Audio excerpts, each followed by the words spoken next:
Well, I'm Anne Overduin from the Veritas-commissie, and welcome all at this Veritas-commissie of this Veritas-forum about Computable life.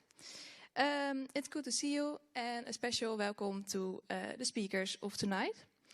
We have Dr. Medema and Professor Dr.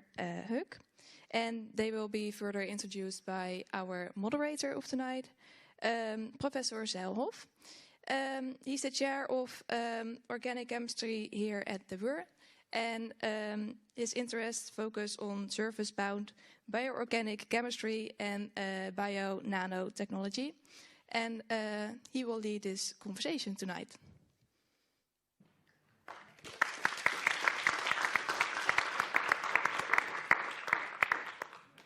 Do I need a mic for the recording or not? Okay. Then I'll use it. Otherwise, I would probably be audible during the rest of the audience. Okay. So, good evening to all of you. Very happy that we can be together here on this very interesting and timely topic of computable life, ? And I'm really thrilled by the fact that this is not a daytime event, yeah? And still many of you are here to learn something and also ask questions. Yeah? So I'm very happy that we have the occasion to organize this. So what are we going to do? First of all, I'm going to give a brief introduction in the topic, yeah? So that we have some background about it, because you as an audience will probably have very different backgrounds. Then I'll shortly introduce both speakers, and afterwards I'll start with posing some propositions, yeah? And you'll have the chance to vote. Yeah? So the way it works is, suppose I would have as a proposition, we should really cut funding for the universities. Now, this is your chance. Yeah? Would you pick red or would you pick green? Yeah? So I see most people already looking for the red card. You got it. Yeah? So we'll have some chance to interact. Yeah? The first set of propositions is to, let's say, get you a little bit involved in the topic. After we've had both speakers, then we'll have propositions where we'll vote, but also discuss. Yeah? So then you're also asked, so what do you think about this proposition? But also in person, not just holding your card up. And also, speaker number 1 or 2, what do you think about this? Yeah? And why did you say this or such and so? Yeah? An important thing about these evenings is we have an open discussion. Yeah? That is, there's no question too weird to ask. And if you have to remind yourself about one thing, there's only one type of question that is really, really stupid. And the only question that's really, really stupid is the question you have and didn't ask. Yeah? So I'm pretty sure this also applies to both of our speakers. Ask them anything. Yeah? But they're only here for tonight. Yeah? So tap their brains, ask them, and make sure that you get away with the answers you're looking for before they dash off. Yeah? So then, without further ado, I'll dive into the background of the topic. So, when we deal with the topic of computable life, yeah, we have to realize that we know more and more about life. Yeah? So, what are issues that come to play in science at the moment when we speak about this? Well, there's things like, so what actually is out there in living organisms? And what does it do? Yeah? And there we discover more and more things that we thought for a while, this is useless, turns out to be very instrumental. And an example is junk DNA. Some of you, when you have a more biological background, may know. Yeah? Then, after we know what's there and what does it do, we start to ask our questions like, so how does it function? Yeah? How do we actually get what these materials do? And then if you know that, so if you know the role, then the next question is, so how fast is this? And if you know how fast is it, then you can wonder, so what else is influencing the formation of that particular product? Yeah? Now, a specific thing in life is that we're able to respond. Yeah? So I ask a question, you may respond. Yeah? But also on a more, let's say, molecular level, this is already occurring by feedback mechanisms. So a product of some enzyme can actually cause a reduction of the formation of that very product. Yeah? And life is very ingenious in that sense. Yeah? So we know more and more, and an example is, for example, the cellular energy source, ATP. Yeah? It's a molecule. It's produced by enzymes that eventually are slowing down when more and more of this stuff is produced. It's like you sitting in your car, and the moment you drive faster and faster and faster, your brake automatically goes more and more pressed down. Yeah? Okay. So if we then sum up all this knowledge, yeah, we really get to see a bewildering complexity. And we know more and more about this complexity. Please come in and join. Yeah, you missed only one slide. Yeah, so yeah. So we see more and more of this complexity, and we understand more and more of this because we have better and better tools. Yeah? And these tools are experimental, but as you'll hear later tonight, also computational. So as a result, we know more about how the different components in life interact with one another. Yeah? And so many of you have already experienced, sometimes physically by having it injected, or otherwise you've probably spoken about it, when we look at how detailed the knowledge is required just to understand and produce a vaccine. You know, so, for example, COVID RNA vaccines, completely unknown 3 years ago. Now we know how to make them. We take specific pieces of RNA, we put them in a lipid. But of course, if this stuff is injected, it's recognized by the body as, oh, that's not ours. Yeah? So it will be attacked. And therefore, it's adjusted a little bit. And eventually, we get something that just has the right balance of functional enough, but also still degradable enough to function as a vaccine. For that, we need a very detailed knowledge of all the processes that are going on. So then summarize, this is my non-biologist summary. I'm a chemist, so this is my chemistry summary of biology, of at least some description of the state of the art in biology. So what do we know? Well, first of all, we know the complete genetic blueprint, of many organisms. Yeah? In fact, if we look at the simplest of organisms, we start to know all compounds in them, not just the majority. I mean all. We may not know the concentrations of everything, we may not know precisely what interacts with what, but we know what's in there. And for more and more of the factories, the enzymes in cells, we start to know the mechanisms, we start to know the rates, we start to know how they're influencing one another. And that then poses two fundamental questions. The first one is, can you really understand a cell? Can you really fully understand a cell? That means, if I influence a cell in one way, can I predict what's coming out? Suppose I influence a cell another way. Can I predict what's coming out? Either by injecting a compound or adding salt or increasing the temperature or whatever. Yeah? And secondly, if we do that, or get closer to that, can we actually make life from scratch?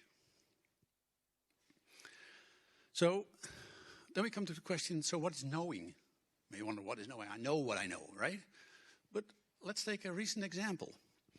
So when I was a student, one thing that I knew for sure, yeah, and the people around me also told me that this will be, well, nearly never tackleable. Yeah, we will not be able to know it, is how a protein is folded. And the reason is you have a chain, it's very long, and it can then basically be wrapped up in many, many different ways. Just like you take a piece of paper and you can just put it together, and if you then want to reproduce that microscopically, that's extremely hard. There's a zillion ways of doing that. So if you have let's say, just the order of the amino acids in a protein, like the beads on a ring of pearls, then how can you predict how this would fold? The answer is, it will never be feasible. Yeah? In fact, last year, programs were introduced that do this. And they're pretty accurate. So, then the question is, but do we then understand why these things fold in that particular manner? The answer is actually no, but we can predict it accurately. So, coming from the order to eventually the 3D structure now is, I'd say, with reasonable accuracy feasible. Yeah? That's something that's now a tool that people apply. Actually, 25 years ago, this was one of the certain impossibilities in science. Yeah? It's not possible on, you can't do that. Yeah? And now we can just type it and we get an answer. Okay, so then you may wonder, okay, so we can predict the structure. Do you then understand it? So do we know how this comes about? Well, actually, then the question is, so what does it mean, I know or I understand? So I would say that understanding would mean that we can evaluate step by step by step the reasoning. Yeah? Actually, if we say that, then we do not understand protein folding yet. But we do predict it accurately, and more accurately. So then, of course, you can, coming from this idea of protein folding, now replace protein folding by life. If we can predict life, does it mean we understand it? Now, there's an element, the relation between understanding and control. Yeah? So there's an often used quote by Nobel Prize winner in physics, Feynman.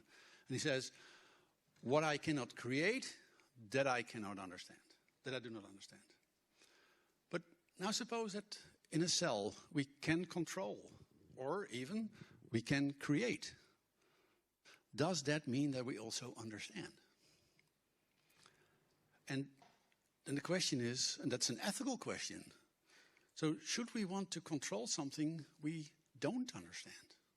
Yeah? Or do we understand it enough to control it?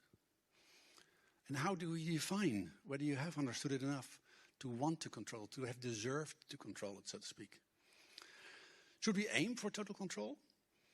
And what is then within reach? Yeah? What should we strive for, and what is logical to strive for? Or are there things that we may say now, this is out of reach? Where you would speak to an audience in 25 years from now, saying, 25 years ago, they said this is impossible, it's out of reach. And you're just explaining to your students then how it's done. Yeah? So, that was my introduction to the topic. Yeah? Any unclarities? Yeah, of course, ask the two of them. Yeah? But now let me use the occasion to introduce our speakers. Yeah? The first of our speakers is going to be Marnix Medema. Marnix is an associate professor of bioinformatics and computational biology at Wageningen University. I'm extremely proud to have Marnix as one of my colleagues at this institution. He's also a visiting professor at Leiden University.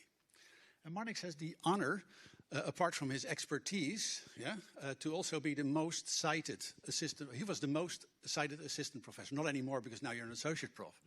But as an assistant prof, he was the most cited one. You didn't know? But it's nice to tell because there are, I think, more than 450 assistant professors at Wageningen University. There's only going to be only one that can claim he was the most cited. And citations are in science something, we were thinking about it, how important it is, but it is a measure of recognition. There's more, but it's certainly one. Yeah. So if you would be, let's say, the lowest one or the highest, it does say something. Yeah. So. He will undoubtedly tell you something about his own field, but I don't think he's a tennis fan or so, because he doesn't like Smash. Yeah? So the anti-Smash program is his brainchild. Then the second speaker is Wilhelm Hook. And Wilhelm Hook is professor of physical organic chemistry at Nijmegen University. He is really one of the world's experts in synthetic life investigations. And he has won numerous awards and has been recognized by many different societies and many different groups for his expertise and the high level of his research. He's active both in science, but also founded two companies. It also shows something about the valorization of the things he knows. A nice thing to say is that I actually know Wilhelm already since he was a student. Yeah? So when he was a bachelor student, I had just started as a graduate student. Yeah? And it's very nice to see then someone grow and develop and to the extremely high level that he's reached now. So Since they're much more interesting than me, so let's move to some of your arm-raising qualities by posing you some of the propositions.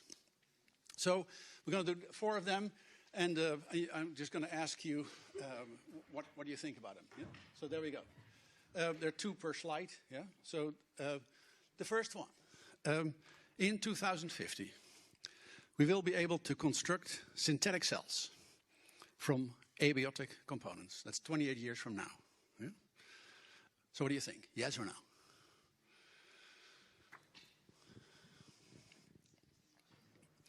I roughly would say that we have 2/3 green and 1/3 red. Yeah. So this is interesting for the expert in synthetic life. So keep that in mind. No pressure, Wilhelm, but in 28 years from now, yeah? Then will there be a limit? So will the computability of life eventually stop? That is, will it, for example, stop at the level of the simplest of organisms? Or will we eventually be able to compute my brains? Yeah? So that it can be computed, that not only that I speak this, but also that you could have predicted that I now jump. Okay, there you go.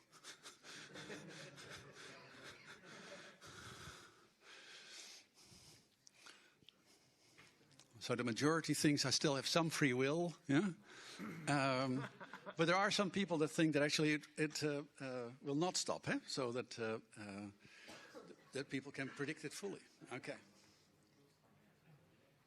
Okay, then we have, let's say, computability of the smallest organisms, yeah? That the majority of you things will be happening. So what does it mean? So does that then influence the way we look at life and the meaning of life? So there you go.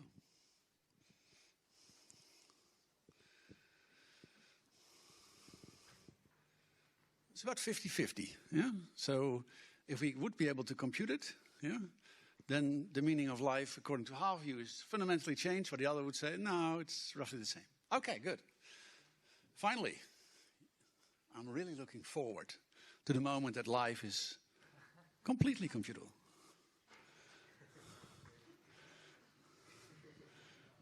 Okay, so there are some people that have mixed opinions. There's only a few that really look forward to that, yeah? Yeah. Okay. Well, I think that this is first of all, thank you very much for all the input. And I think this is a great moment to then move on to the next speaker, namely Marnix Medema.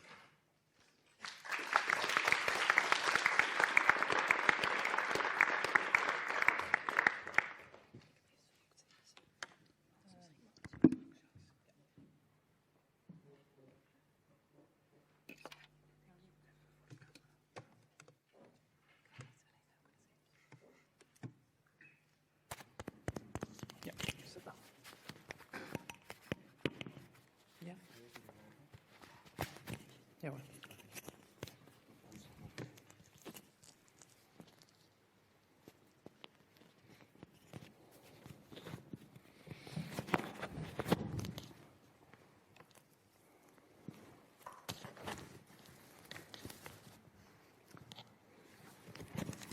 Andersom. Zo, ben ik verstaanbaar? Volgens mij wel, hè? Top. Great. So thanks so much for the introduction, Han. And yes, as I mentioned, I'm learning new things about myself even. So hopefully I can also learn new things about life. And it was really interesting to see also already some of your answers to some of the propositions. Wilhelm and I were whispering to each other that we think you're very optimistic with regards to how fast this field will evolve. But let's see. Good. So, programming life. I think this is really a topic that I also personally, as a scientist, find really interesting. This is also, well, of course, as a bioinformatician and computational biologist, I like programming. I like life. So, programming life, the combination is, of course, also very interesting. This is also a topic that has increasingly gained interest over the past few decades. For example, even companies like Microsoft and Google getting into life science because they see the potential of actually building something using the building blocks of life. And using all the technology like artificial intelligence technology to actually start to apply that not only to computers and computer programs, but also to living entities. So, for example, to use it for drug discovery, but also maybe completely synthetic cells. So that kind of requires a certain mindset, and that is the mindset is also linked to the field of synthetic biology or engineering biology. And that basically means that people are looking at life and are looking at cells from an engineer's perspective. So where engineers are looking at networks, computers, modules, gates, physical layers, so this hierarchical system of systems, modules, and parts, you can basically look at life in a very similar way in which you then identify, your cells, and then you can identify systems within these cells, like, for example, pathways. There will be modules in them, maybe kinds of reactions, and specific parts down to specific genes, specific nucleotides, specific regulatory elements, etc. And the idea, of course, in engineering, what you do when you build a computer is you start here, you put together all of these parts into modules, into systems, and in the end, you build a computer. So that raises the question, can we also build living things? Can we build cellular systems, reactions, pathways, protein complexes, and in the end, maybe even complete cells? So in a way, this basically approaches life as it were Lego. And then, maybe some of the Dutch people know the song that used to be linked to Lego, van Lego kun je alles maken. So from Lego you can make anything. And in principle, the idea is that if you use this engineering mindset with biology, maybe we can make anything using the parts of life. So, yeah, indeed, to program life. And when we look at this programming of life, then the fields that are heavily invested in this are two fields which are also strongly interlinked, the fields of synthetic biology and systems biology. Basically, systems biology is modeling life on a computer and trying to predict what will happen if you put certain parts together, or maybe modeling complete cells or complete organisms based on measurements, for example, from omics data. And then synthetic biology is actually the part where you then build things. So you try to learn things from your models on the computer, and then you build things, so you put these parts together, and then you measure. And then you see what happens. And then it comes back perfectly to what Han was saying about Richard Feynman's quote. Indeed, when you understand something, when you're able to create something, then you will understand it. And this is tested within this cycle. So if you try to build something using the tools of synthetic biology, most of the time it doesn't work. But then you'll learn, then you'll measure, then you'll see, okay, why does it not work? What is not working? And then you'll learn from that, and then you'll adjust your models on the computer. So in the computer, you can create better models of your pathways, of your systems, of your cells, or of your tissues. And then based on that, you redesign, you basically adjust your original design to make it better. And then if you go through this cycle multiple times, of course, you can start to understand the system better and better. Of course, these models that we have on the computer of living cells, for example, are not at all complete in the sense that they are really covering all of the details. I'm just seeing that this is not the latest version of my slides, and I had a few slides in between. Do we still have these somewhere? I'm sorry for that.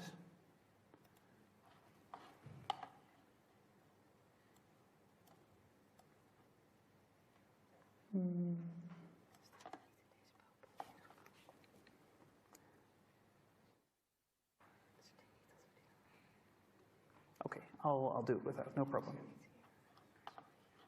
No worries.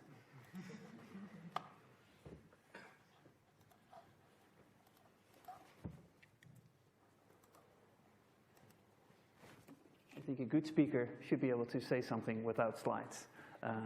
Actually, in Leiden University, where I'm affiliated with, when you become a professor and you give your oratie, your introductory lecture, you're not allowed to use any visual aids.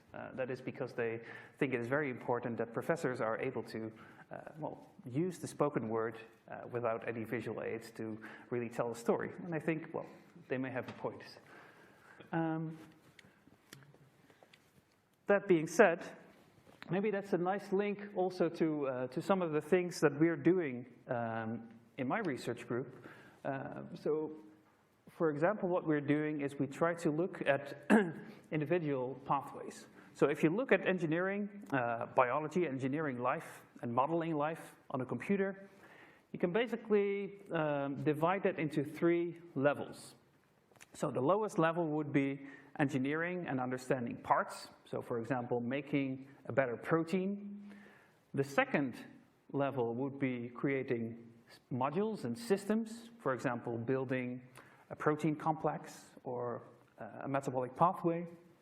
And the third most difficult level would be really building and engineering and modeling an entire cell.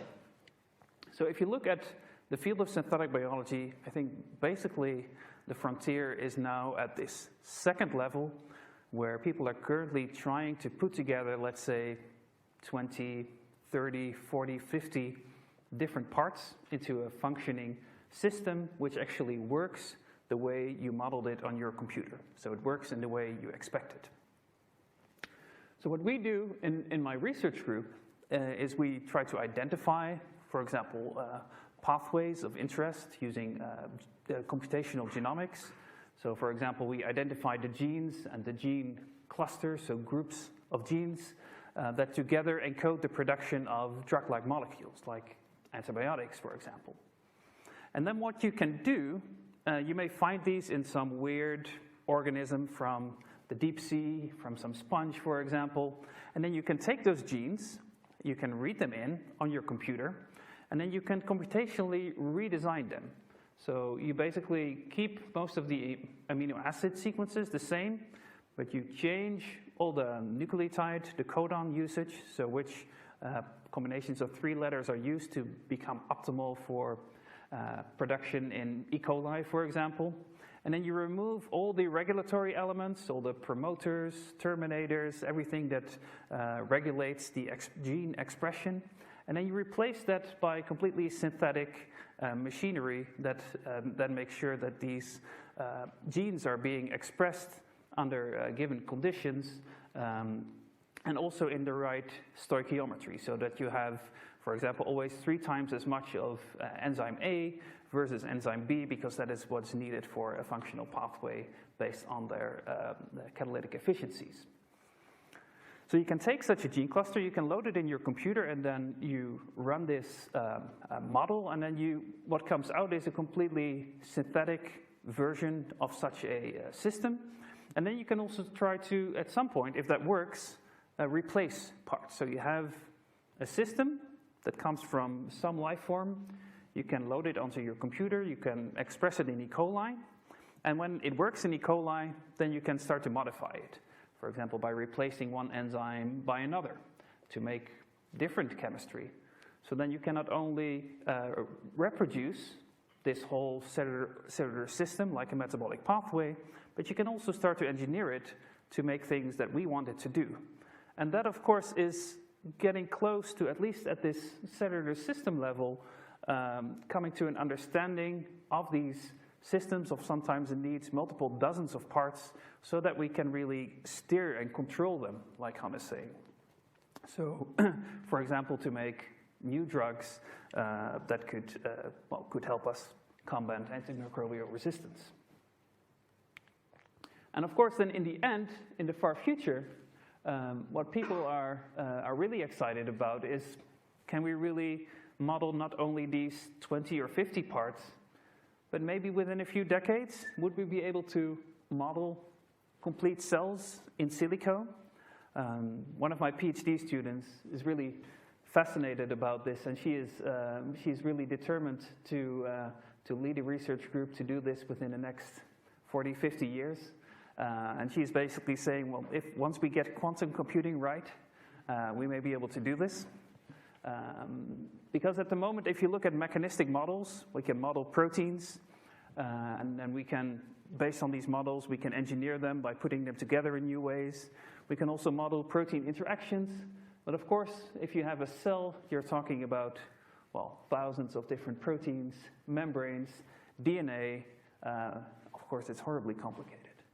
But that being said, I do not think it is impossible. So even if it means only simulating maybe 10 nanoseconds of the life of a cell, that would be already totally amazing.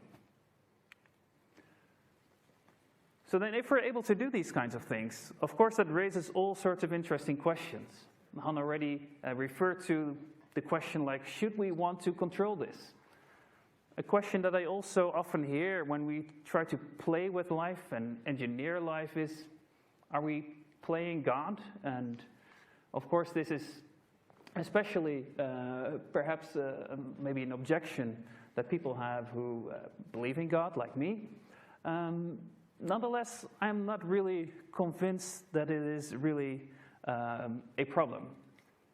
So I think that this objection basically presupposes that playing God is a bad thing in the sense that you're kind of competing with God, in the sense that you're trying to become a better engineer than him, a better creator. Well, really, I think theologically, God as a creator is not some kind of super engineer. The act of creation, if we look at it theologically, is not being very good in putting parts together into a system. It is really the holding into being and giving potential to all of life, and it's really a layer deeper than just putting parts together. And I would even argue that for me, as a Christian, I feel invited to play God in the sense that we have a role as humans in ordering things in creation, in nature, for the greater good. Of course, this does require that we are very careful in our engineering efforts. We shouldn't just build and engineer things and then maybe in 50 years we'll start reflecting on whether there's any dangers. Of course, then we'll end up with many more nuclear bombs and other bad things. So what I think is needed is an ethics that goes along with the engineering, so that as engineers, as biological engineers, we are constantly interacting also with people like philosophers and people who know all about ethics. And I think synthetic biology, the field of synthetic biology, is actually doing a very good job at the moment in being very careful with that.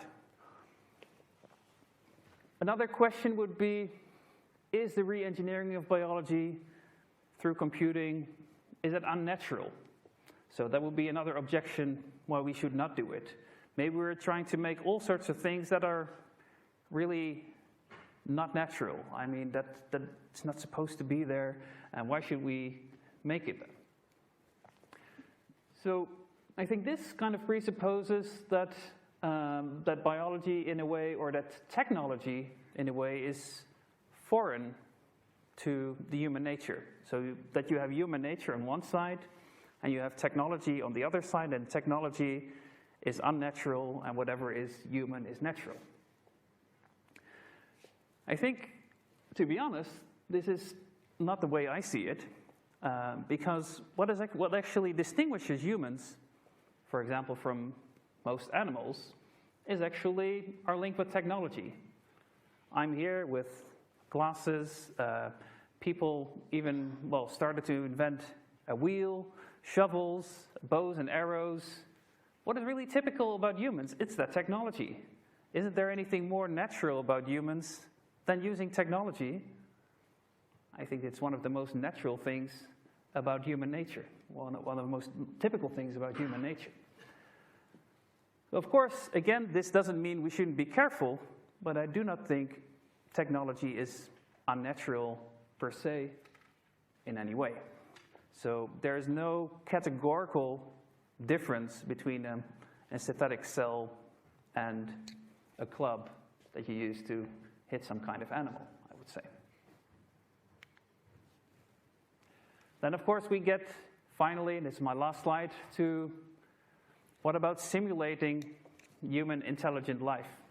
Like, what happens if we can really load a person onto a computer, if that's ever possible? And it was interesting to see all your red cards saying if we can really simulate and compute human life, that's not something we will look forward to. And I guess this is, definitely something that, that is really interesting, but also something that, of course, raises a lot of questions. Of course, whether it would be possible at all that a computer really thinks and is capable of self-reflection, love, all these kinds of things, I would say, is rather questionable, in a sense that these, the processes are so hugely complex that even with regard to any feasibility of engineering, I do not see it happen.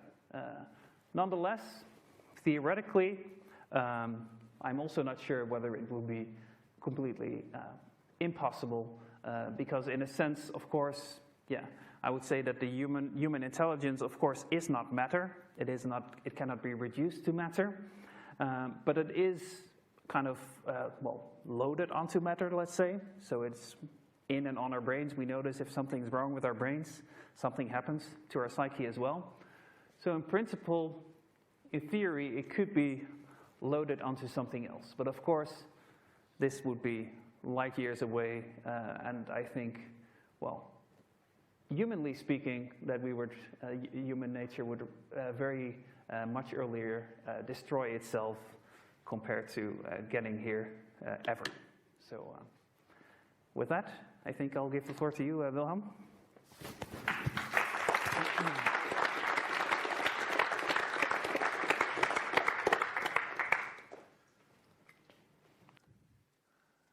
Yes, that's me. Very good. Oh, there's a bit missing. The title is, of course, is life programmable? That's the question I was asked to talk about today. And I think we have been talking about computable and programmable quite a bit. I actually got stuck on the first word already. What is life? So this is a question that keeps bothering me every day. It's exactly actually the reason why I gave up a career as a reasonably well-doing organic chemist or polymer chemist at the University of Cambridge, where I was until about a decade ago, working on all kinds of useful stuff, polymer electronics, solar cells, LEDs, and what have you.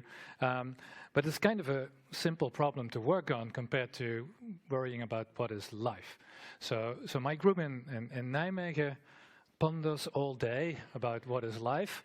You can't fill your days or get a PhD doing that these days. So we build tools that measure life and try and quantify what's actually in there. And I think Marnix has been sort of explaining why that is actually a useful thing to do.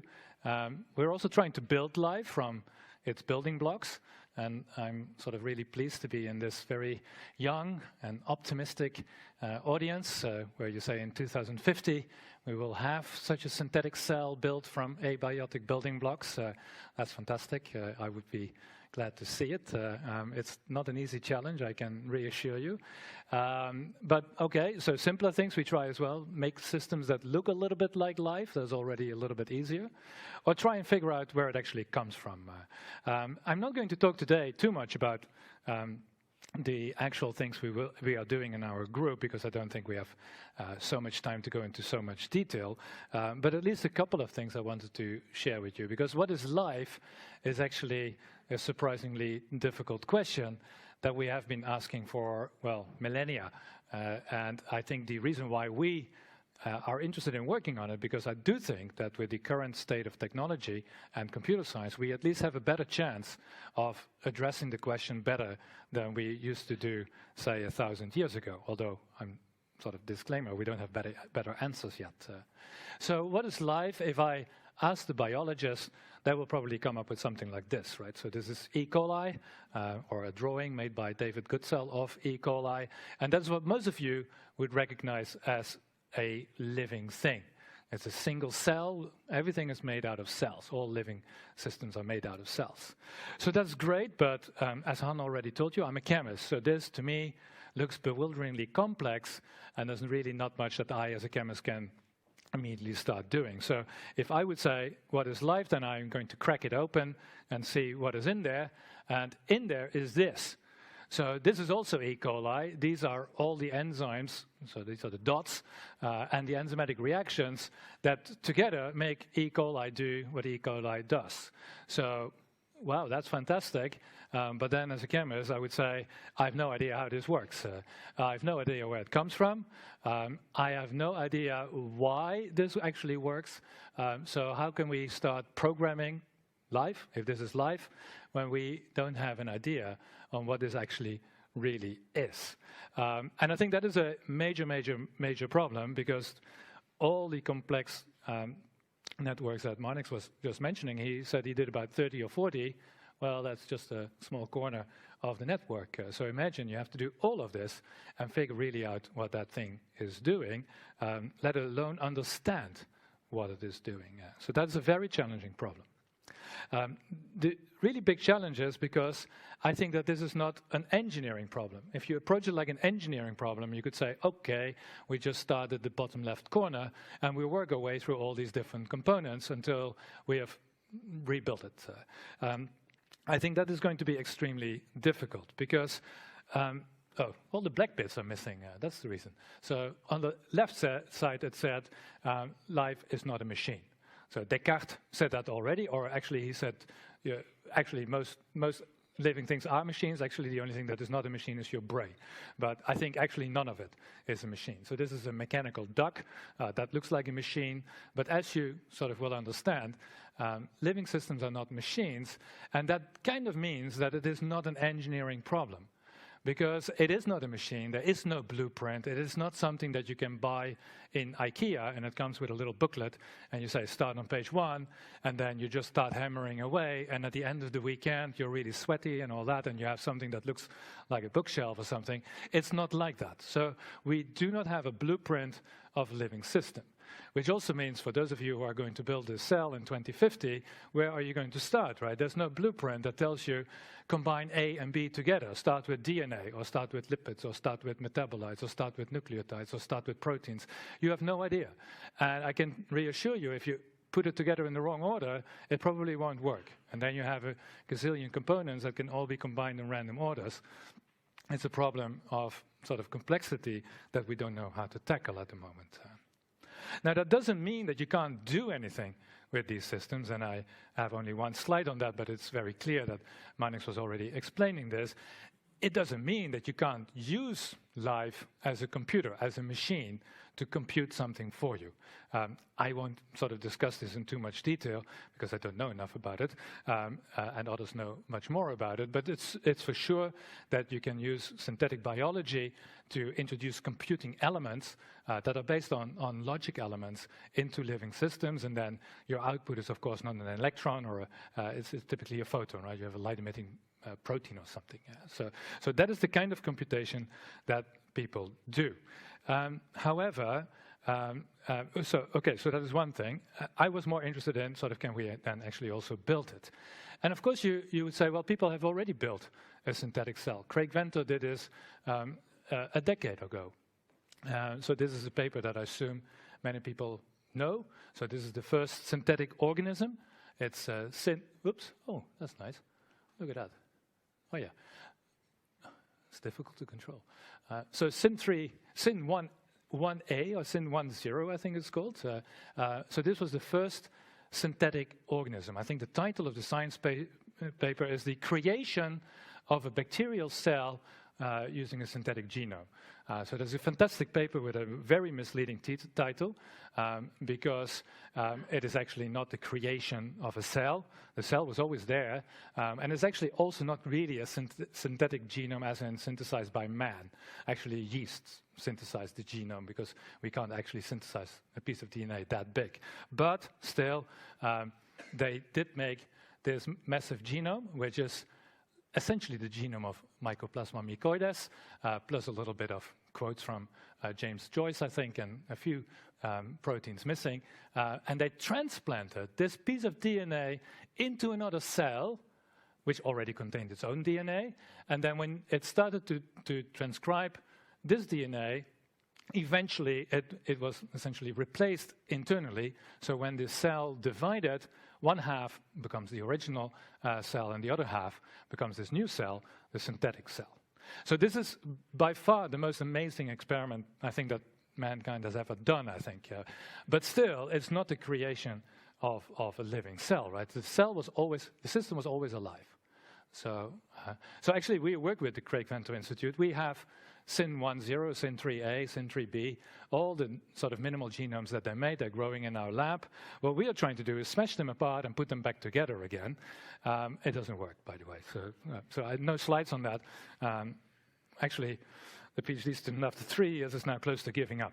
So that's it's a bit of a sad story. So let's not dwell on that too much. So it's very, very difficult to put something together that is not alive. So we know how to go from a living cell to a dead cell, but we can't go back. So I have to come back to this sort of slide that I had earlier with all these different networks on there. So I think if we want to go to programming life, where I don't mean that we want to sort of program something useful, but program something that becomes alive, we need to be able to deal with these reaction networks. So in the cell, you have, well, all these protein enzymatic networks, but there's lots of other things going on. It's a complete zoo of chemical reactions. And these networks are far too complex to simulate because, well, actually, I was going to say to Marnix, in synthetic biology, people can simulate the gene expression networks of, say, tens of different genes. If you try and do this in vitro by just making a cell lysate, and you say, that's much easier, it actually doesn't work. I cannot forward engineer cell-free synthetic networks because the rest of the cell around it doesn't really sort of keep track of what is going on, and for some reason it's much, much more difficult to run these networks in vitro compared to in vivo. As you would say, it should be the opposite because I strip away all the complexity of the living system, but the living system keeps it together. So these networks are too big to really simulate ab initio. I cannot really write down the equations and then write down all the kinetic parameters and then put everything together and solve it in a computer. So that is one big problem. The other big problem is I don't actually know what network to make because I don't know the function of life. What kind of network do I need to create a certain function that would resemble a living system? I can throw lots of reactions together, but then what? I just get a zoo of chemical reactions. I probably get tar or soup or something, but nothing with a certain function that I would like to have. And the problem is, in the case of life, I don't really know what function I'm looking after. So to explain this a little bit, I thought I'll take a very simple function. So the simplest function that you can think of is an oscillator, right? People have done this in many, many cases. It's like a clock function. Your circadian rhythm is a clock. It's an oscillating function. And so the simplest oscillator that you can make is just combining, there we go. It's just combining a positive feedback loop, autocatalysis, with a delayed negative feedback loop. That's very simple, and it works.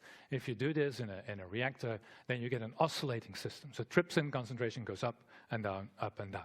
So that is the most, at that point, was already the first and most difficult sort of enzymatic network that we can design in vitro. So that's not very sort of impressive compared to a living system, but it's a start. But then, if you look at the oscillation frequency, this happened to be sort of 6-7 hours. Then you would say, well, can you make one that oscillates with 1 hour or double the amplitude or something like that? Unfortunately, I can't. It just happens to be 6-7 hours because that's the speed of the chemical reactions. So we do not have any design rules for oscillators with certain frequency or certain amplitude. It simply doesn't exist. So I wouldn't even know how to build such a thing because there's no mathematical formula that tells you how to do that. That doesn't mean that they don't exist. We just don't know what their sort of formula is. Actually, if you use genetic algorithms and machine learning, then it turns out that these things actually do exist. And actually, one of the PhD students in my lab, Bob van Sluis, who did actually his undergraduate here in Wageningen and published this paper on his undergraduate project, he used genetic algorithms to design and find genetic networks that would actually oscillate with either maximum frequency or maximum amplitude. So that tells you in the end we have so much work to do before we can sort of program chemical systems to resemble anything that gets closer to a living system, that I think we really are far off that position at the moment. So I don't want to make it much longer. Oh no, I did want to sort of tell you this first. Does it mean that we can't do anything with a system that we don't really understand? Because that was on one of Hans' slides as well. And you would say, well, we are starting to do that already. Because I think Hans' example of AlphaFold is an example where it obviously predicts protein structure, but we don't know really how it does that. And we also, so it doesn't mean that we now understand protein folding. We just know that we can now predict it. Another example of that is something that people call reservoir computing. So in reservoir computing, you have a black box where everything is connected to everything and it does certain things. It forms a complex space state, so it's highly dimensional.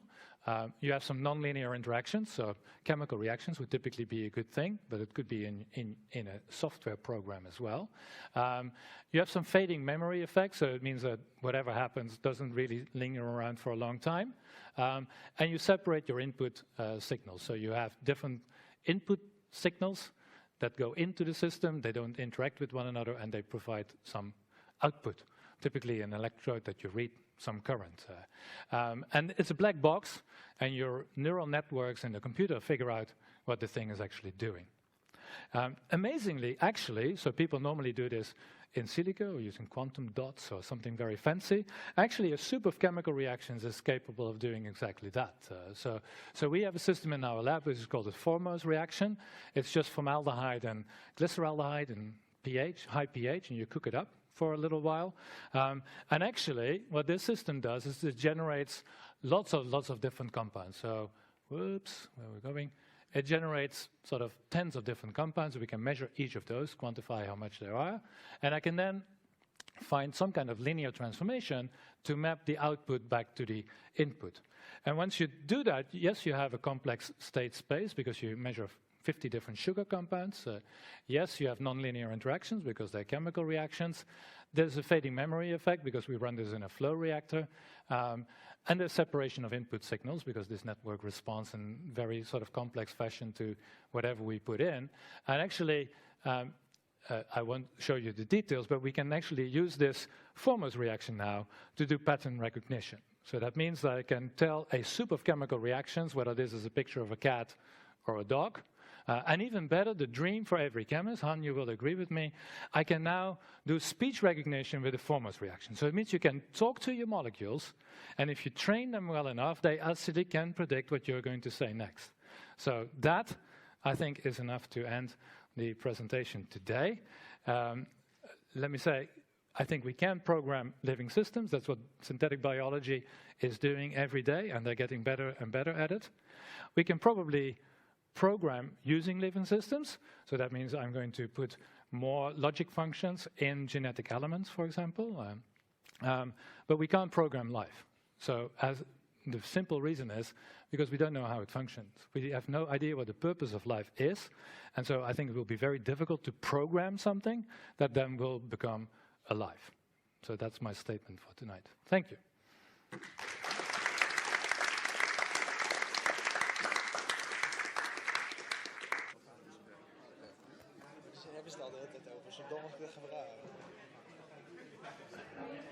Okay, ladies and gentlemen, I hope you're all energized and have had enough liquids to get hydrated a little bit, or if you have really strong coffee, you get dehydrated again.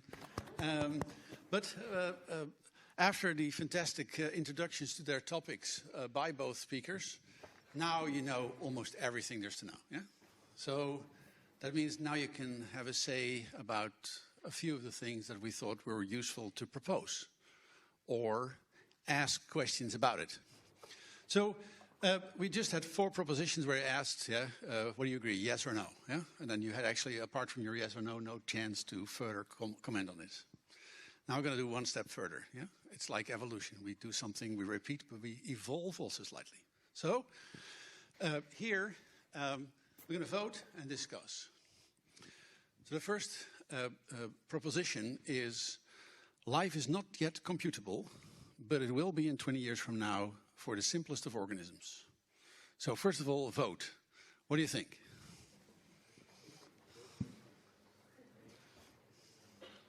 It changed. So most of you now think, no, it's undoable. So probably Wilhelm convinced you of something. But I actually saw some people that had a green card. So are you still daring enough to hold up your green? Someone in the back? You had green? Yeah, I had green. Okay, so why do you think that this is the case? I don't have a strong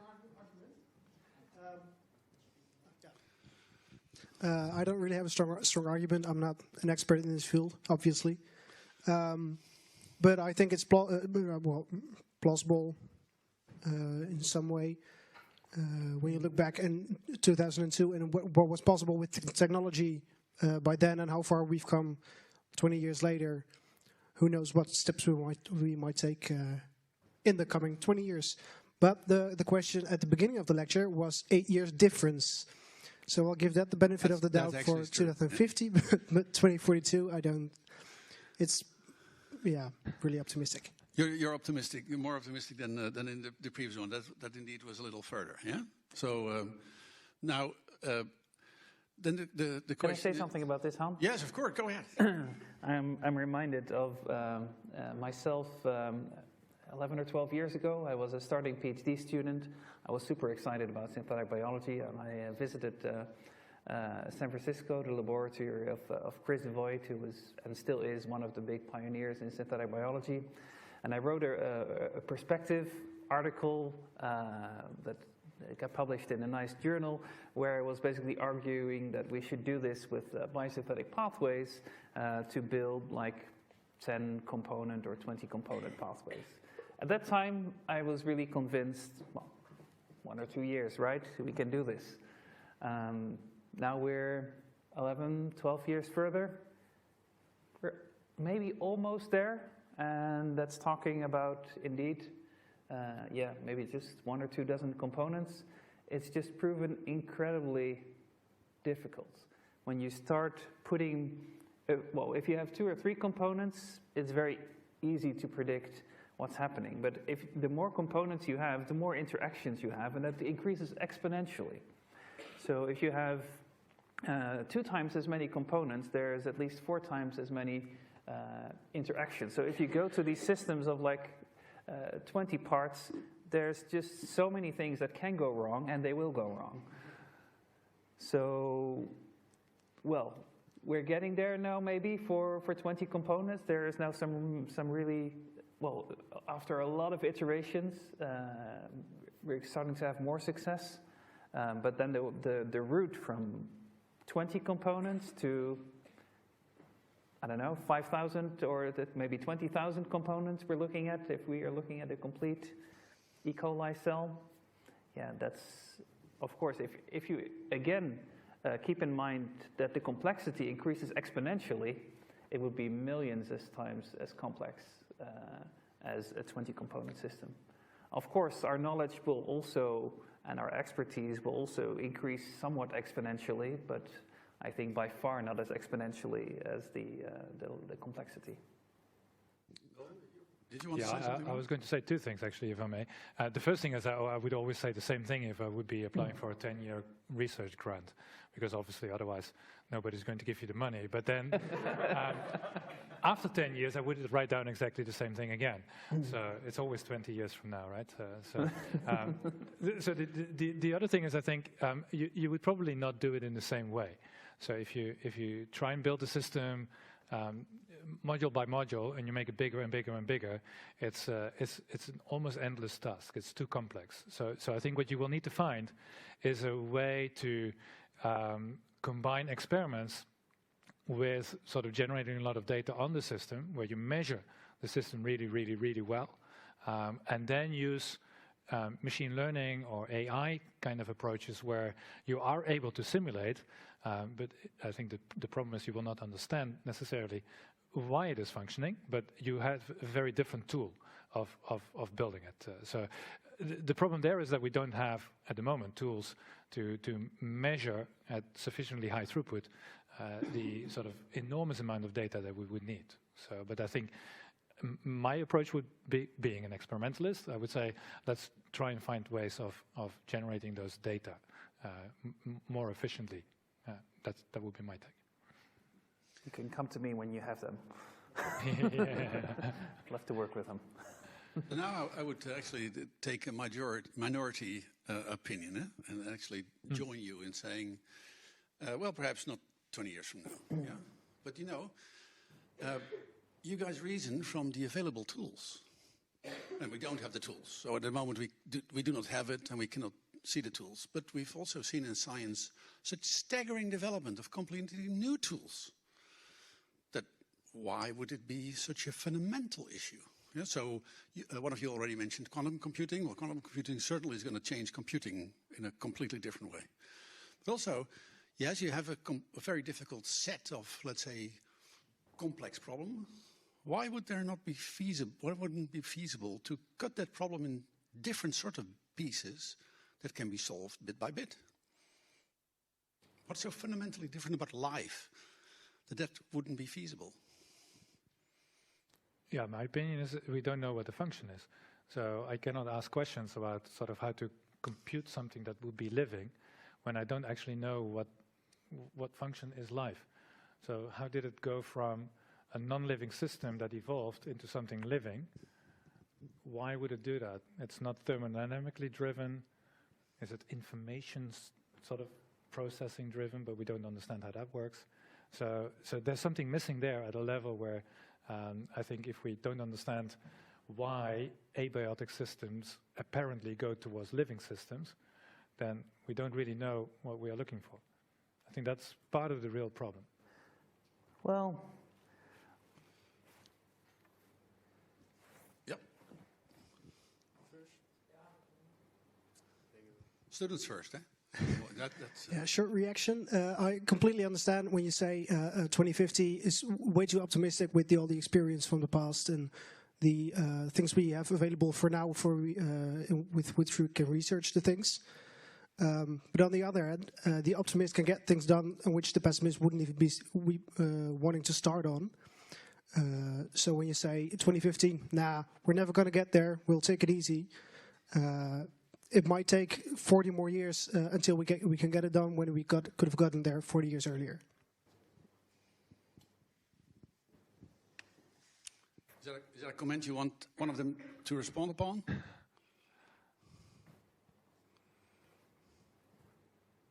Was that a comment that you wanted one of them to? Okay, good. Yeah. There you go. Okay. I do have a question. If you say to create life, you have to understand life. We don't know what's life. But then we do change living cells. Then do we understand that living cell? Isn't that life as well? I didn't understand the last part of your question. Well,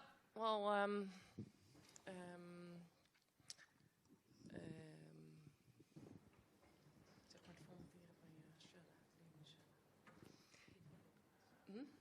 Ja, in Nederlands. Kan het in Nederlands? Ja hoor. Ja. Oké.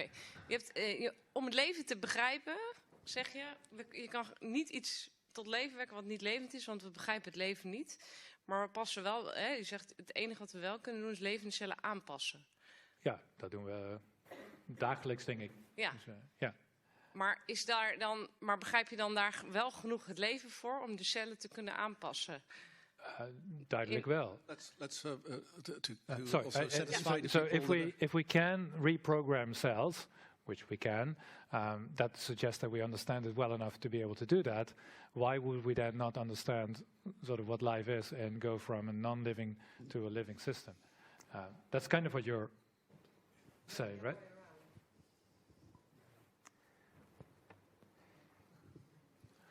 Yeah, for me, this in the end also, and I'm also linking to what Hans said, it comes back to a more fundamental issue. And I'm not sure if I agree with you, Wilhelm, if you say that we need to understand life completely as humans to be able to engineer it. Oh, no, I think we can engineer it. It's just that it doesn't mean that we understand what life is. So, no, we can do all of the engineering part. We can program life, sort of use living systems to program or reprogram living systems. We can do that. I honestly doubt whether our brains are capable of understanding the complexity of a living cell to the extent that we would be able to conceive how to build it. There's just so many parts, so many interactions. It's probably too complex for us to understand. It might be possible to encode it or to learn it in a computer so that you would be able to generate systems that mimic life and indeed may become, in the end, like a complete cell. But I'm not sure whether that really means we as humans can also understand it. Yeah, that would be disappointing, wouldn't it? It would be. And wouldn't you say that the complexity is too large to fit in our feeble brains? Oh, it could well run into that eventually. Yes, although human brains evolve as well, so we might get smarter. No, I think that is a worry, that the system is so complex that in the end you manage to have a system that goes from dead to alive, and you still don't know how it works, even though you can reproduce the experiment. Yeah, there's a bit of that risk. But let's first get to that point then. that way it would be a system that we would be able to control. Yeah? It would. Without full understanding. Yeah. Like, for example, the now, let's say, a relatively simple case of we know how proteins fold, but we don't know why. Yeah. Yeah? Yeah. Question? Oh, that was first, sorry. But don't we have quite a lot of systems these days where no one is able to fully comprehend what's going on in the big picture, but lots of specialists together can understand it, as each person can understand his or her speciality. So maybe one person can't understand a living cell, but lots of people together might be able to. But then the question is whether if you understand components, yeah, and you understand something, and I understand something else, yeah, then the question is that what is a living organism not a little bit more than just the 1 + 1 + 1 of the components? Yeah. And also one thing about maybe artificial intelligence, using that to maybe model living cells. I think steps are being made right now to make AI more explainable. At least there's research into that, so maybe that could also help if an AI could reason and explain why it thinks something might happen. Then that might be able to explain it more to us humans as well. I think it's a very good point. Explainable AI is a big trend, I think. So use the AI to explain itself. So that's definitely something we need to work on. Yeah. Can I respond briefly to the first bit? I think it's definitely true that, with multiple humans, Wilhelm understands a lot of things that I don't understand. So that together we can understand more, and definitely if you have a lot of people, you can understand a lot more.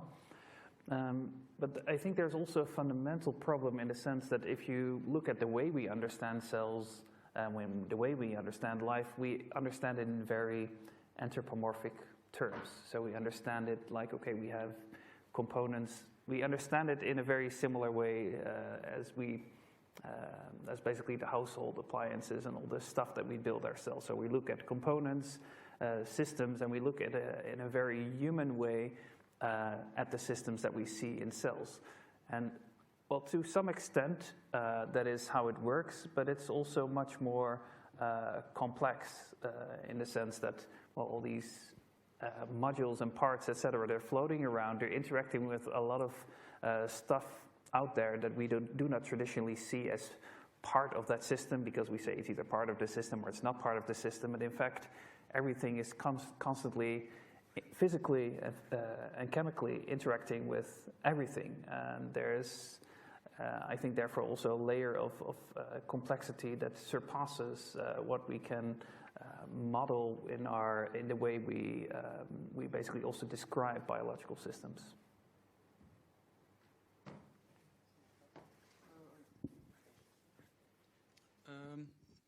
Yeah, I also have a question. Is it necessary for understanding something to understand it in the smallest detail? For example, when you want to know about the behavior of structures in a cell, I don't think it is necessary, maybe for the details, but it's not necessary to exactly understand how an individual atom works. But by making an approximation about some molecules which form a structure, you already can say something about the behavior of the structure. Then do you really need to know the exact details to say something about what is the meaning of life? I don't know what are my questions. That's two different things. So, no, I think you are quite right. I think people have been using living systems for millennia, right, without understanding what life is, and we continue to do so. So I totally agree with you. You don't need to understand everything about a living system to be able to use it for all kinds of purposes, or even start to reprogram bits and pieces of it. So that's perfectly fine. But if you mean that, does it mean that we then understand what life is? I don't think so. It will not bring us much closer. So it's two different problems, I think. But then, what do you mean with understand? Well, it sort of, for me personally, if I understand what life is, for me that doesn't mean I'm going to build a cell that does anything in particular. I don't really care about doing so. So I understand more. I'm deeply fascinated by the fact that I have a soup of chemical reactions, and one soup is alive and the other soup isn't. Whereas, what is the difference? Why would it become alive? And apparently it was so good in doing so that for the last 3.8 billion years it has been doing so continuously. So that's amazing. I want to understand how that comes about, right? What is the driving force? How does it go from one phase to another phase, if you wish? So that's, I think, fundamentally sort of interesting from a sort of molecular point of view. But I totally agree with you. If you say, well, give me a living system, I can re-engineer it, do something useful. That's perfectly possible without waiting for my answer on what living system is. Okay.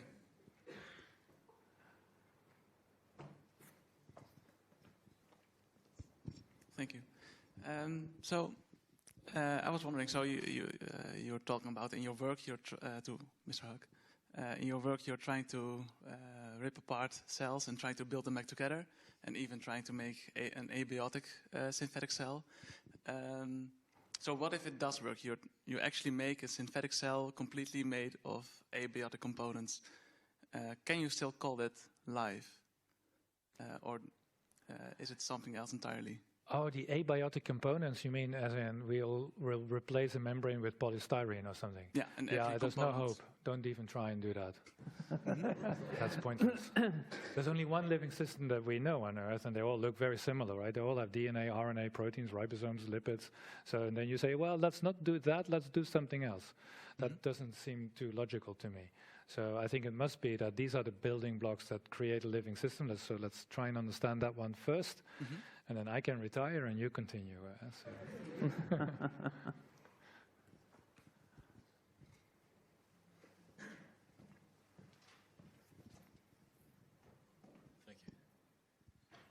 Thank you both very much, first of all.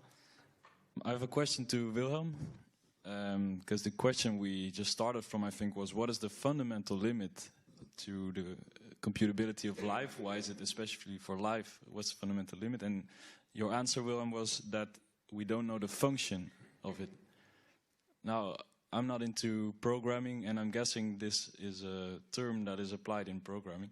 But I was wondering if you could elaborate on the function. And my real question is, wouldn't it be possible to sort of guess or insert functions, try out some functions with which we can work? Well, the first bit to explain what I mean is that if I do a chemical reaction, I really understand what will happen, right? It's thermodynamics. So delta H, delta S, Gibbs free energy. I'm sure Hannah's teaching that here, right? So we understand chemical reactions really well. And if I have 2 chemical reactions or 3 chemical reactions, I can sort of combine them, and I can tell you exactly in time what each of the concentrations of each of the components will be. So applying that logic will not get me to a living system. So we don't know sort of how many, well, so if I look at a living system, I don't really know what it is doing. So in a chemical reaction, I know it will go for thermodynamic minimum. So then I know that it's increasing entropy. I know that chemical reactions will go if the delta G is sort of a certain sort of magnitude. I can sort of predict that.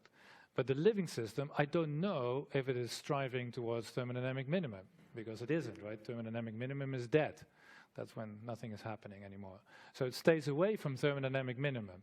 But I don't know any system that, well, I know the living system, but nothing else stays away from thermodynamic minimum. So how does it do that? Is it generating entropy, conserving entropy, maximizing the rate of entropy production? People have won Nobel Prizes for all of those answers, and we don't really know what is true, because we can't measure it. Because it's too complex to measure. There's always this thing with everything is coupled to the environment, so I don't really know what is inside and outside. So that means that this thing is a mystery to me in terms of fundamental principles of molecular systems. I don't really know what this system is doing. So that is what I mean with function. I don't really know what it did or emerged that sort of kept this system away from thermodynamic equilibrium.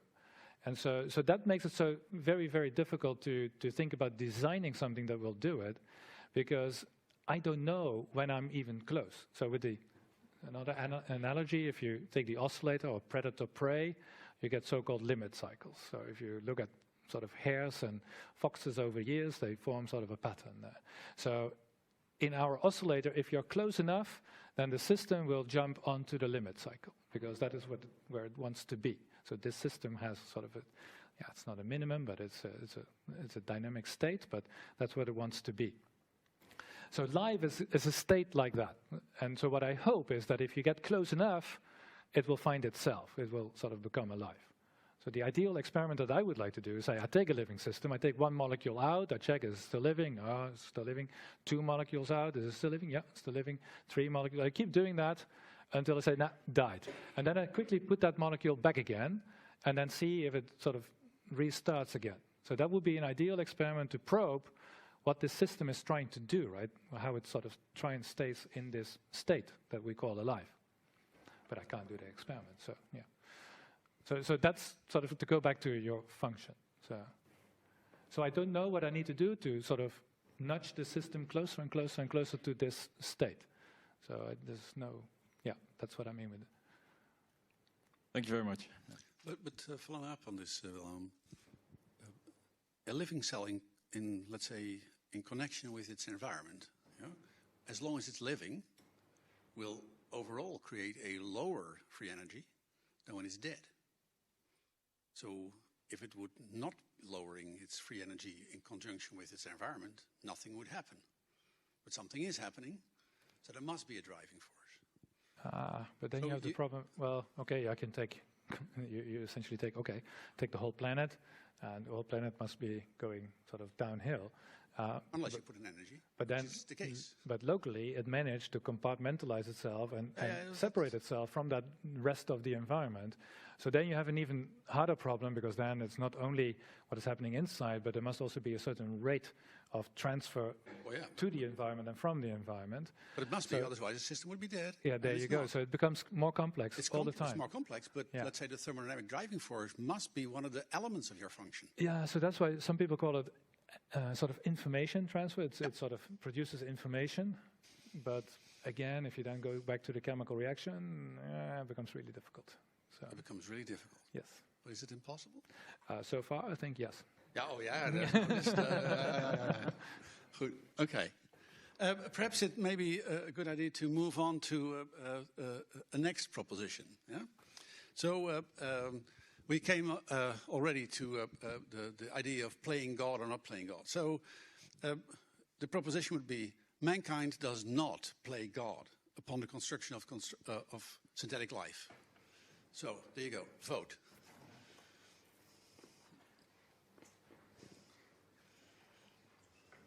I see some of you really pondering. Yeah. So the majority of you would agree we don't play God. Yeah. But some of you think we are playing God if we would be able to do that. Yeah? So, anybody wants to comment on this?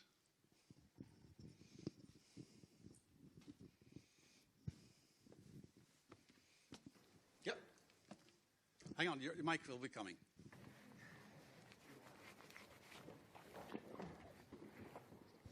Check. All right. I think in the end we're still copying, basically. We can recreate, oh yes, and then what? We have copied it. So I think it's a bit less, if we would have invented it, it would like, we're equal to God. But for now, I feel it's more like we can just copy it or replicate it or understand it.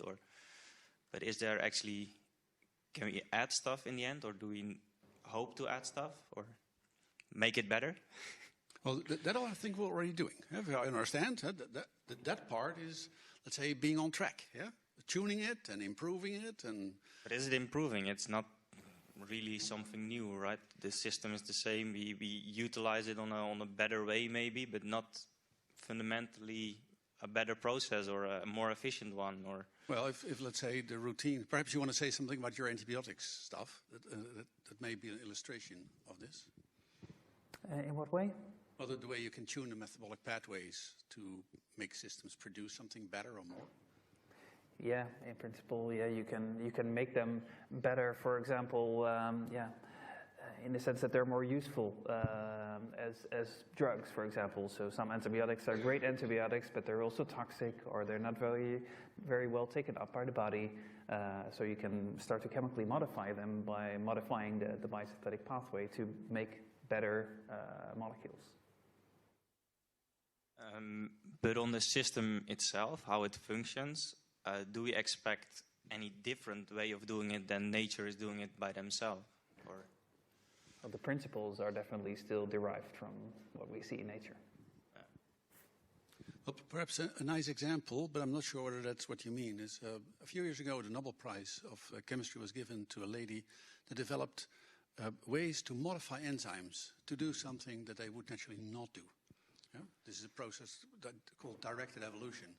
And these enzymes really can do fun things. I mean, as a chemist, I'm like, wow, that this is possible. And the enzyme, 20 years ago, would definitely also not think about doing that. And by just tweaking a little bit in the enzyme, it now can do conversions that I would say were improved.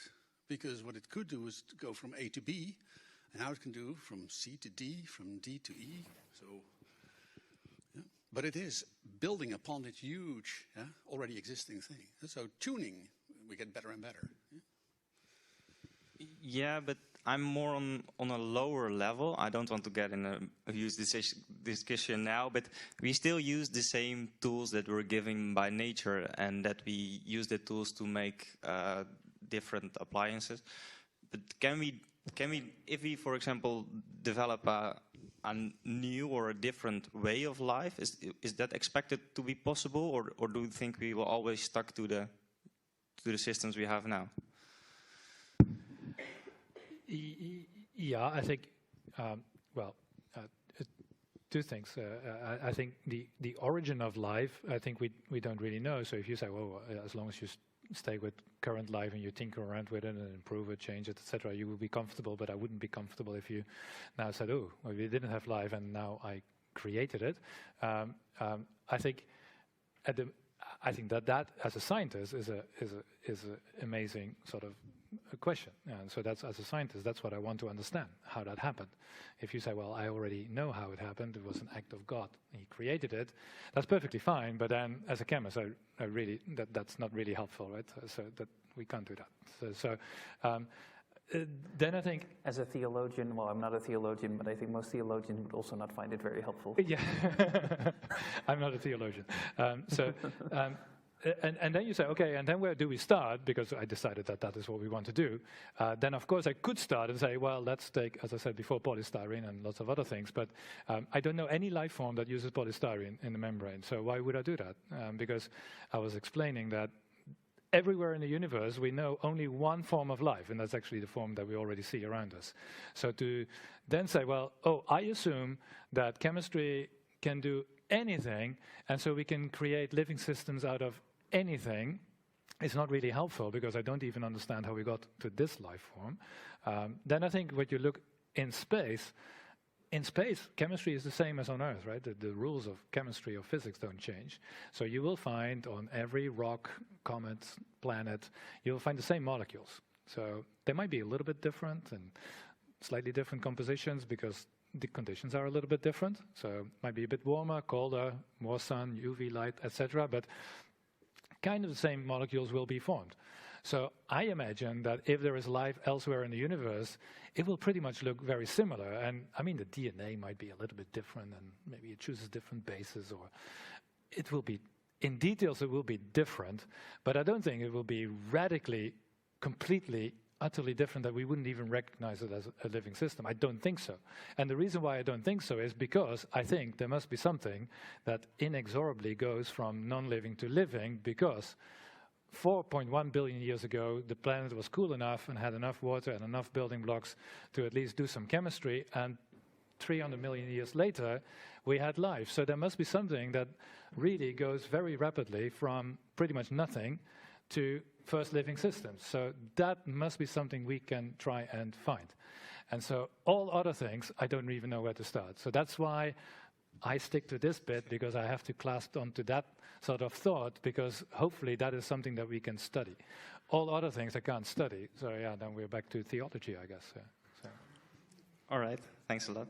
I think there is also a number of things that simply can't be changed, and there is a lot of things that are just right in the universe to make life possible. Like, I think, for example, if you would try to, well, let's say we make life not based on carbon, but based on a different atom. It's never going to work, because carbon is the only... Yeah, look at the bond energies of silicon and oxide. There are actually quite a lot of sort of stronger than carbon and oxide. So if you have carbon dioxide, you can plants know what to deal with that. If you have silicon oxide, it's sand. So I don't think you can go from silicon oxide back to silane compounds. It's impossible. So that's where thermodynamics does actually beat you. So. It also makes me, as an organic chemist, so happy. It's all about carbon. It's all about carbon. One thing that life really is characterized by is that it's really constrained in time. So it starts and then it also ends. For us, this discussion part of the evening ends in 5 minutes from now. So with that constraint in time, I'd like to move on to the last proposition that Marnix proposed. Yeah? And first, want to see your vote, yeah? And then we have a final discussion on that. Yeah? So what do you think? Will your grandchildren, well, not all of you then, you already have grandchildren, but let's say the grandchildren of the majority of you here, will they be able to load human consciousness on a computer?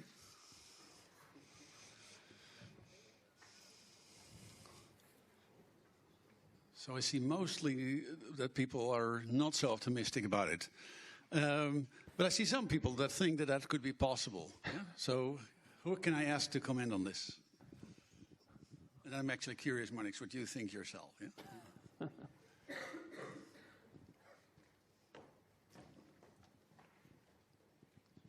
Yeah, thank you. I think that this question is really about at what point is the human consciousness actually loaded onto the computer? Like, I think it will be possible to generate in some way thoughts and maybe in some way model like the synapses that are present in the human brain. But is that really human consciousness, or is there more to it? So I guess, like, what are the limits and when does it start being a human consciousness in an artificial system, and when is it just a model? Yeah, Marnix comes over with stuff. I would argue, I actually read a few things that philosophers have said about this, and actually also theologians. But I think you cannot really separate human consciousness from the body. The mind and the body, they are so interconnected. I mean, everything you feel because you have a body. Everything you think, it's also because of stuff coming from the outside into your body. So being embodied in a human body is what makes us human. You could maybe simulate thoughts on a computer, and maybe even to such extent that it would fool you in thinking that it's human. But being human means being humanly embodied. So until we can build a human body as well, I don't think this will ever be possible. So if we have let's say a Turing-like machine, so it starts to respond in such a way to every question and impulse that you provide that you cannot distinguish between a machine and a person. Would that then qualify as being loadable on a computer? So if you... I've seen these robots dancing, so in terms of movement we get better and better, but also in response to questions. Computers get better and better. Of course, you could simulate it very well, but I think the essence of it would still not be human. So especially if you think about things like love, you need to be able to, for love to be real, you need to be able to risk something because... You can program that. If you want self-reflection, of course, in theory, it can be programmed, but I think it's all linked to being embodied in a real body with, a real human. I think if the previous statement is true, artificial intelligence will outcompete human intelligence in 30 years, then I think there will be no grandchildren to upload onto a computer. So that's my worry. Well, in some ways, artificial intelligence is already outcompeting our intelligence, of course. But, yeah, but not general human intelligence. No, definitely. If it does so, then we're in trouble. Okay, final comments from anybody here? Yes, I could. So for most of us will probably agree that there's like anything simulated on the computer will be totally different than human. That would be different thing. But are you, with your expertise, for example, would you be able to imagine something living in a like in a stimulated computer space? Like if it would have similar properties to living things, if we would find them, of course, and describe them, would you consider something like this as a living thing in a way? Yeah, of course, this is, if you have some kind of, something that looks like intelligence, of course, some people would argue that maybe we should treat it similar to the way we treat pets, for example. Well, pets don't have human intelligence. It's a different category, but nonetheless, you can have some kind of relationship with them. Maybe that will be possible with things on a computer, basically the very advanced, I guess you know Tamagotchi from... well, there may be very advanced types of Tamagotchis which are capable of a lot of things that are very human, very good simulations, and maybe capable of some kind of relationship, but it will not be human. Okay, then I was asked by the organizers then just to have a final wrap up, yeah? So you just summarize, yeah? I was like, wow. I mean, we have discussed the idea of life, what it is. And we basically hear, oh, we don't know. Yet we can control it to a high degree. We can steer it. We're also wondering about it. We ponder about it. And to some degree we think, well, here we can copy whatever has been formed, yeah? Or has been made. We can define it in different ways, as the two speakers described. But in both, with both the background, one of the things we see is that we can actually pose increasingly complex and detailed problems about life. And I would really stimulate all of you to really go on along that way, yeah?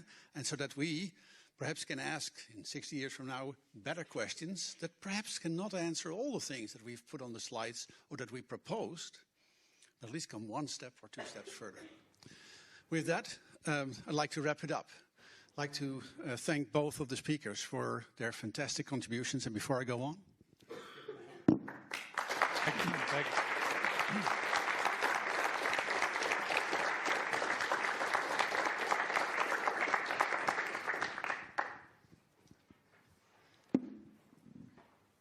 Okay, thank you all for being here. That's the first thing, but it's not the last thing that our committee organizes this week, because Thursday the 14th of April we will have a lunch for the people interested. There will be food, so that should be a motivation. And also, of course, we have after this evening a lot of interesting things to talk about, I think. We also have some flowers for the speakers to, again, thank you for your interesting evening. So they will be handed to you by our committee members. And a warm hand, yeah.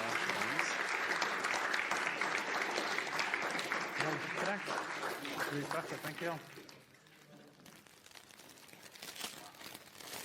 Oh, and watch the late night conference on Thursday evening on artificial intelligence. Come to Nijmegen and see it for yourself. Well, thank you for being here. This was the evening. We would all like to ask you to fill in the survey. You all can take your mobile phones out, please, and scan it. And if you could fill it in, then we know what to do better the next time, and also what already went well, so we won't change it into something worse.